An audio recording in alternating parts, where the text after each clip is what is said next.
E aí, galerinha, tudo bem com vocês? Professora Tati de História na área.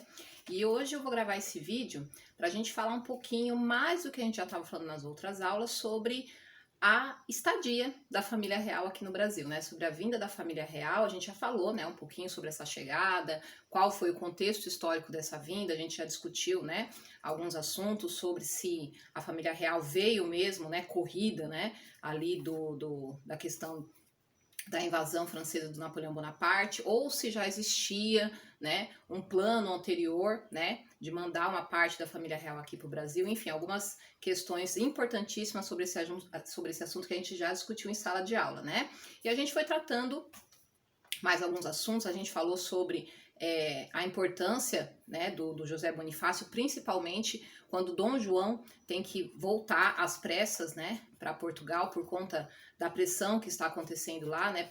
Portugal corria o risco de perder, né, Portugal e acabar perdendo o Brasil também. Então Dom João, que a princípio veio para o Brasil com a família, acaba deixando Dom Pedro aqui no Brasil e retorna para Portugal, e Dom Pedro fica com a responsabilidade aí de estar governando o Brasil durante esse período, né? E o personagem, né, José Bonifácio, vai ser de extrema relevância nesse período, porque vai apoiar Dom Pedro desde o início, né? E vai conseguir, inclusive, que convencer Dom Pedro, porque Dom Pedro também vai sofrer uma pressão para voltar para Portugal, já que o irmão dele, Dom Miguel, a gente já conversou sobre isso, estava tocando um terrorzinho lá em Portugal, corria-se o risco de um golpe, né, de Dom Miguel contra o próprio pai, Dom João. Então existia toda essa problemática aí para que Dom Pedro também voltasse para Portugal. O problema é que se Dom Pedro voltasse para Portugal, o Brasil ia voltar a ser o que era antes, né? Uma simples colônia. Então, muito do que a gente tinha conseguido, né, com a vinda da família real, como todas as melhorias que a gente teve, principalmente na cidade do Rio de Janeiro, faculdades, bibliotecas, jardim botânico, uma vida intelectual agora organizada no Rio de Janeiro, centralizada no Rio de Janeiro. Então, a gente perderia muito provavelmente tudo isso com o retorno de Dom Pedro I, né? E José Bonifácio, que já tinha visto muitas coisas, né, na vida dele, inclusive a própria Revolução Francesa, como a gente falou, ele viu, né? Ninguém contou para ele. Então ele tinha muito medo do que acontecesse no Brasil, mesmo porque a gente também, ao mesmo tempo que a gente estava falando de independência de período anterior à independência do Brasil, a gente também estava falando sobre a independência da América Espanhola, que estava acontecendo aí no entorno, né? Na América Central, na própria América do Sul. Então, tanto Dom Pedro quanto Napoleão Bonaparte, né, e outros personagens importantes da época olhavam para o que estava acontecendo, né, nas antigas colônias, né, da Espanha, os tais vice-reinos, né, como o vice-reino do Prata, enfim, e eles olhavam para aquilo e pensavam, poxa, o Brasil está correndo esse risco também. Só que o que estava acontecendo nessas colônias não era um exemplo muito bacana para o Brasil. O Brasil olhava para aquilo e via com uma certa preocupação, porque todos estavam ali se livrando, né, das suas respectivas coroas, né, no caso, aqueles que eram colônias da Espanha, aproveitando, até porque o próprio Napoleão Bonaparte tinha invadido a Espanha, e o Dom Fernão VII, né, que seria o rei da Espanha, tinha sido destronado. Então todas essas colônias que eram da Espanha viram nesse momento aí uma oportunidade de se tornarem independentes. E isso é o que vai acontecer. Mas, com exceção do México, todas essas colônias espanholas, elas tiveram um processo de independência onde elas preferiram, né, se tornar, a grande parte delas, república, e o andamento, assim, não foi o esperado, né? Mesma coisa do que a gente viu na Revolução Francesa, em que os ideais de igualdade, liberdade, fraternidade eram muito bonitinhos no papel, mas quando os jacobinos entraram no poder, a gente viu o que foi principalmente ali a era da guilhotina, né? Então, a teoria, né, dessas independências das colônias espanholas parecia muito simpática, mas na hora que elas aconteciam de fato, acabou por decepcionar o que era esperado, né? A expectativa foi bem esquisita, né?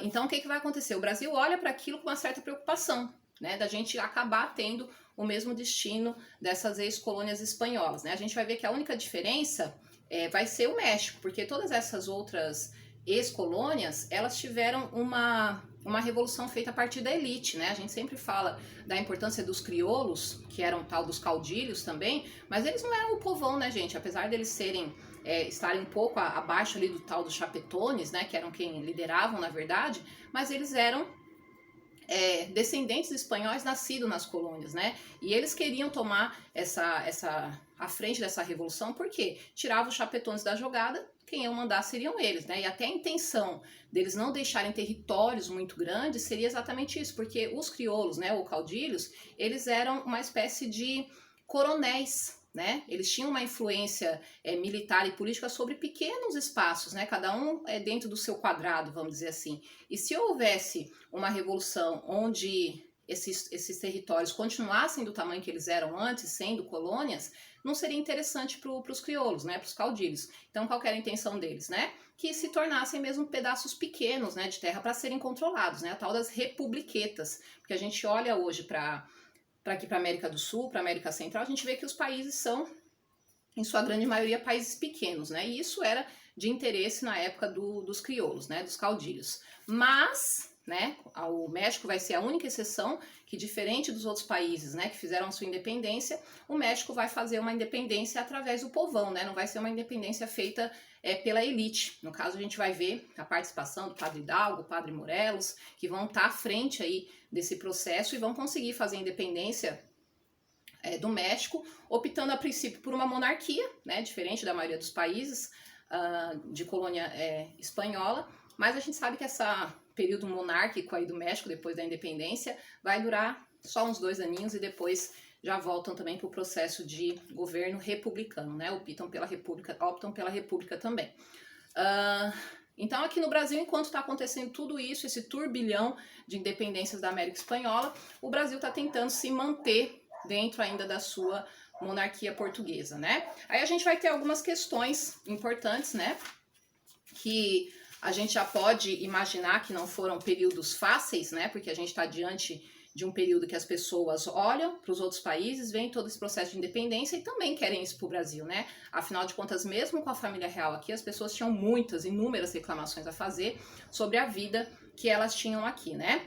A gente já falou sobre algumas dessas revoltas, a gente falou sobre Inconfidência Mineira, a gente falou sobre outras revoltas também, e a gente vai falar agora sobre uma delas muito importante, que foi a Revolução Pernambucana de 1817. Se a gente está dando o nome para ela de revolução, a gente já sabe que houve uma mudança drástica, senão a gente chamaria de revolta. Então a gente já viu que existe essa diferença aí entre revolta e revolução. Então se ela se chama, né, revolução é porque o negócio que deu lá foi grande. Então ela também foi conhecida como Revolução dos Padres, tá? Então se vocês procurarem ali para pesquisar a Revolução Pernambucana ou Revolução dos Padres de 1817, é a mesmíssima, tá? Aí a gente vai ter algumas questões importantes sobre essa revolução.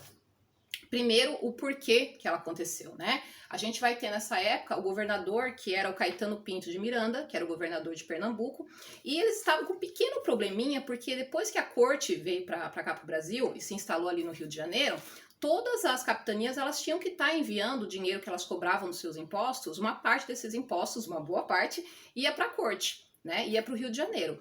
E o governador Caetano, ele estava com uns probleminhas, porque ao ter que enviar essa grande quantidade, né, de impostos para o Rio de Janeiro, para a corte, começou a faltar dinheiro na sua própria capitania, inclusive para o pagamento dos soldados. E isso começou a dar problema porque os soldados começaram a fazer uma pressão, obviamente porque queriam receber, né? E o que havia de desculpa aí, né, de explicação para esse atraso seria o dinheiro que eles teriam que estar tirando desses impostos para estar enviando para a corte, porque era uma coisa que eles não podiam atrasar.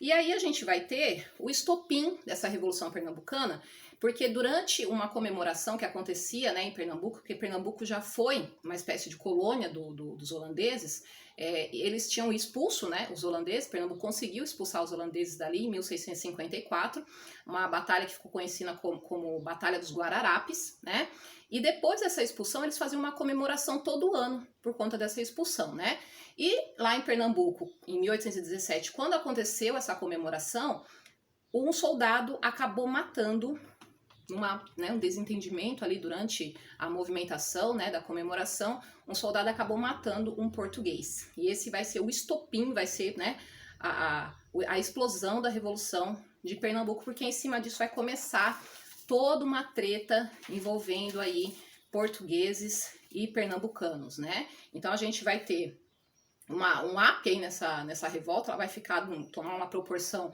muito grande, uma proporção tão grande que o governador Caetano chega a ficar com medo e acaba fugindo para o Rio de Janeiro, porque o pessoal já estava, né, pistola, e eles aproveitam essa questão dessa morte que vai acontecer durante as comemorações, e o governador, meio sem saber o que fazer, acaba fugindo para o Rio de Janeiro. O governador fugiu para o Rio de Janeiro, opa, a gente está sem ninguém no comando, vamos lá tomar o poder. Então é o que vai acontecer, né? Os revoltosos, eles acabam se organizando e tomando o poder em Pernambuco. Eles acabam, pela força que eles têm, inclusive porque os soldados vão apoiar, até porque eles eram que estavam mais pistolas, porque não estavam nem recebendo, já que o dinheiro que era para ser pago para eles estava indo para a corte no Rio de Janeiro. Os soldados vão ser, no caso o exército, vai ser o primeiro a apoiar a revolução, tanto que eles vão estar dentro do novo governo, né? Eles acabam formando um governo provisório que vai ser composto por soldados, pela igreja, fazendeiros, enfim, eles fazem ali um governo provisório e são eles que vão comandar. E Pernambuco acaba optando aí que o governo deles vai ser uma república. Então, Pernambuco acaba meio que se separando do Brasil. Então, a gente vai ver aí, nesse período aí da história do Brasil, em que uma capitania, um estado brasileiro, meio que se desprende, né? Se torna independente do Brasil. É claro que isso não vai durar muito tempo. O pessoal que criou esse governo provisório aí, essa república, né? Eles vão ter alguns líderes, principalmente a maçonaria vai estar muito forte liderando essa Revolução Pernambucana. A gente vai ter padres importantes como João Ribeiro, o Miguelinho, né? Inclusive esse padre João Ribeiro e o Miguelinho vão ter um final bem triste, mas enfim, vai ter uma liderança aí dos maçons e também de padres católicos, né?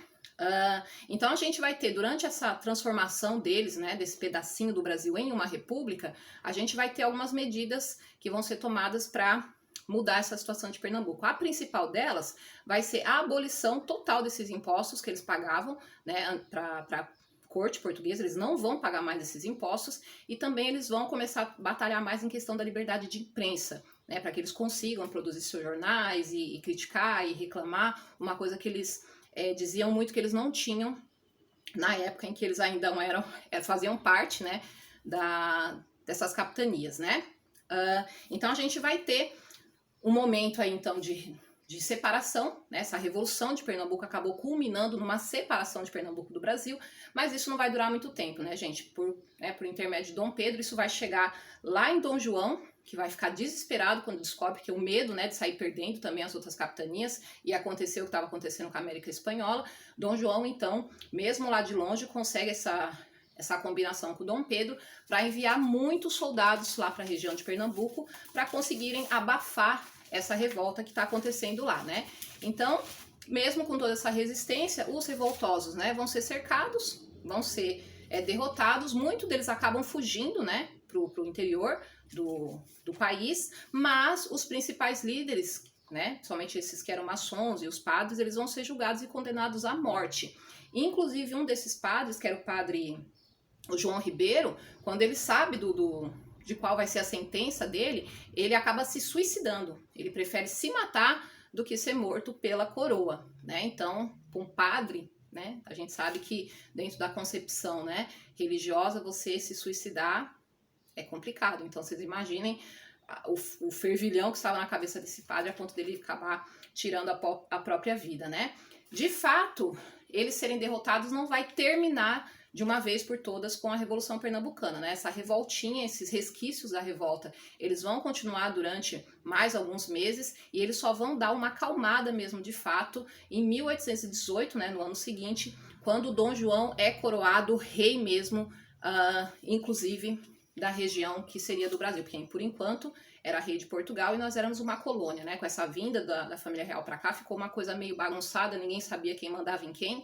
Então, lá em 1818, de fato, Dom João é coroado também, e o Brasil entra, né, nesse pacote de império, né, de reino, e a Revolução acaba dando uma acalmada depois dessa coroação de Dom Pedro I, né? As revoltas vão acabar? As picuinhas, né, as tretas vão terminar? Não, a gente vai ter depois o período regencial, né, onde Dom Pedro acaba também saindo do Brasil, a gente vai ter outras questões acontecendo importantíssimas no Brasil, a gente vai falar sobre outras revoltas, inclusive, que vão acontecer durante o o período regencial, e nas próximas aulas a gente vai falar sobre pelo menos as principais, né? Não dá para falar de todas, que são muitas, né? Mas a gente vai falar pelo menos das principais. A gente vai falar sobre Revolta dos Malês, a gente vai falar sobre cabanagem, a gente vai falar sobre farroupilha, a gente vai falar sobre sabinada, balaiada. Então, pelo menos essas 5 aí a gente vai tratar nas próximas aulas. Tá bom, gente? Por hoje era isso que a gente tinha para falar, principalmente sobre Revolução Pernambucana de 1817. E a gente se vê nas próximas aulas para falar sobre as revoltas regenciais. Tá bom? Beijinho para vocês, fiquem com Deus. Até a próxima. Beijo!